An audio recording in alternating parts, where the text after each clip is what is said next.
बिस्मिल्लाहिर्रहमानिर्रहीम। अस्सलाम वालेकुम। अमीर कंस्ट्रक्शन प्राइवेट लिमिटेड से बशारत हमीद आपकी खिदमत में हाज़िर।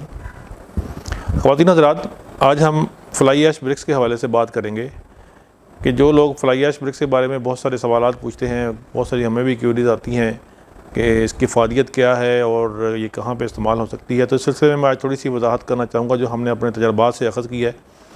फ्लाई ऐश ब्रिक्स जो है, इसकी तराई के लिए पानी की ज़्यादा मकदार चाहिए होती है। जिन इलाकों में पानी की किल्लत है, जिस तरह रावलपिंडी इस्लामाबाद का इलाका है या दीगर इलाके हैं जहाँ पर टैंकर्स के ज़रिए पानी आता है, वहाँ पे फ्लाई ऐश ब्रिक्स अगर आप इस्तेमाल करेंगे तो आपकी कॉस्ट बढ़ जाएगी। फिर आपको टैंकर्स के ज़रिए ज़्यादा पानी मंगवाना पड़ेगा, जिससे आपकी जो कंस्ट्रक्शन कॉस्ट में इजाफा होगा।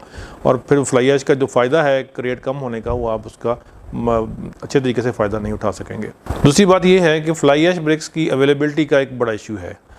आपने अगर कोई अपना प्रोजेक्ट तमीर करना है तो सबसे पहले आप इसकी जो आपकी रिक्वायर्ड तादाद है ईंटों की, वो आपको पता होनी चाहिए कि आपकी 50,000 ईंट आपको चाहिए या 1,00,000 ईंट चाहिए। तो उस हिसाब से आप अपने पास इसका स्टॉक जमा कर लें। अदरवाइज़ समटाइम ये होता है कि इसका जो प्लांट में कोई मसला आ गया या कोई इसकी डिलीवरी में कोई तख़ीर हो गई तो फिर आपका काम डिस्टर्ब हो सकता है और फिर आपको दोबारा बट्टे वाली ईंट की तरफ ही शिफ्ट करना पड़ सकता है। स्ट्रेंथ वाइज जो लोड बेयरिंग कैपेसिटी है वो फ्लाई ऐश की बेहतर है एज़ कम्पेयर टू ये जो हमारी रेड ब्रिक्स है।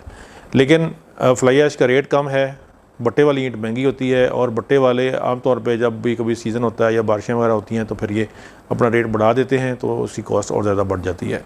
अलबत्ता ये चीज़ है कि बट्टे वाली ईंट की अवेलेबिलिटी तकरीबन सारा साल रहती है और फ्लाई ऐश की अवेलेबिलिटी का भी इशू आ सकता है। और पानी के इस्तेमाल के हवाले से मैदानी इलाकों में इसका इस्तेमाल करना ज़्यादा बेहतर है। मज़ीद मालूमाती वीडियोज़ के साथ आपकी खिदमत में दोबारा हाज़िर होंगे। बहुत शुक्रिया।